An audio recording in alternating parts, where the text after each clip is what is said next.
All right, everybody, I want to thank you guys for coming tonight and listening to my speech.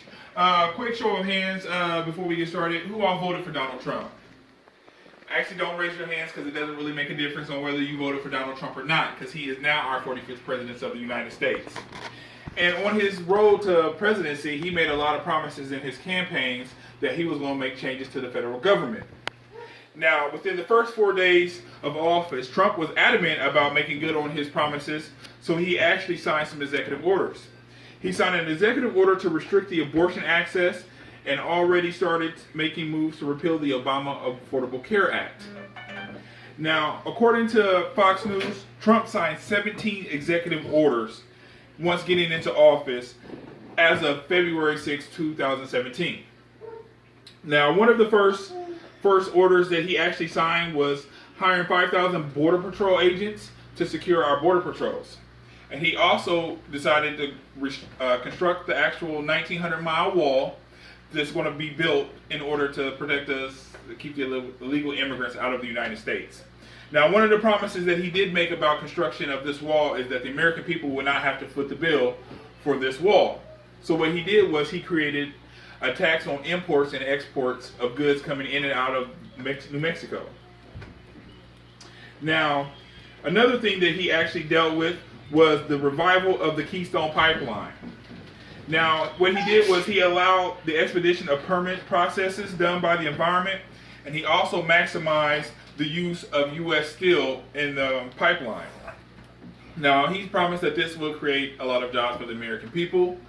Now, this may do that, but it also upset a lot of the American people because when this pipeline crosses the U.S., it's actually going to go across burial sites, and it's also going to cross sacred land of the Native Americans.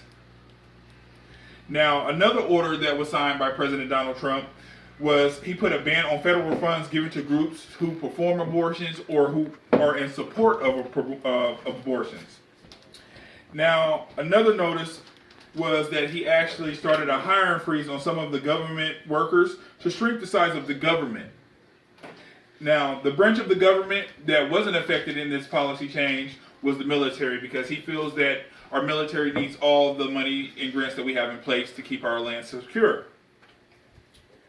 Now, with this being said, one of the most talked about orders that was signed by President Trump was the one that he placed on refugees and residents from 7 Muslim countries. Muslim nations, sorry. Now, in this order, it was to thaw the big issue in America, which was the undocumented illegal immigrants that we had in our country. Now, the signing of this order suspended entry for all refugees for 120 days. Now, this barred all Syrian refugees indefinitely. It also blocked the entry into the U.S. by residents of 7 Muslim countries. Now, these 7 Muslim countries were Iran, Iraq, Libya, Somalia, Sudan, and Yemen. Now, that's a big thing because a lot of these people risked their lives to actually help the American troops in their country. And they were all promised that they could come to our country in return and we would keep them safe, which is not the case. But the New York Times reported that there was one person, a federal judge in Brooklyn. Her name was Judge Ann McDonnelly. She's of the Federal District Court in Brooklyn. She was actually nominated by President Obama. And she ruled that the implementation of this policy included that Trump put in place would actually cause irreparable harm to these refugees because they're sending them back to hostile territories. So she actually signed an order that actually kept them here as long as she could.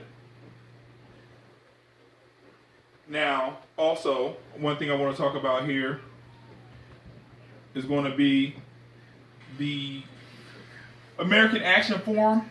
They actually talked about that if President Trump was to actually fully enforce the immigration plan, that it could cost the government $400 to $600 billion, and it would shrink our labor force by 11 million workers, which doesn't really sound like that's going to help our country much.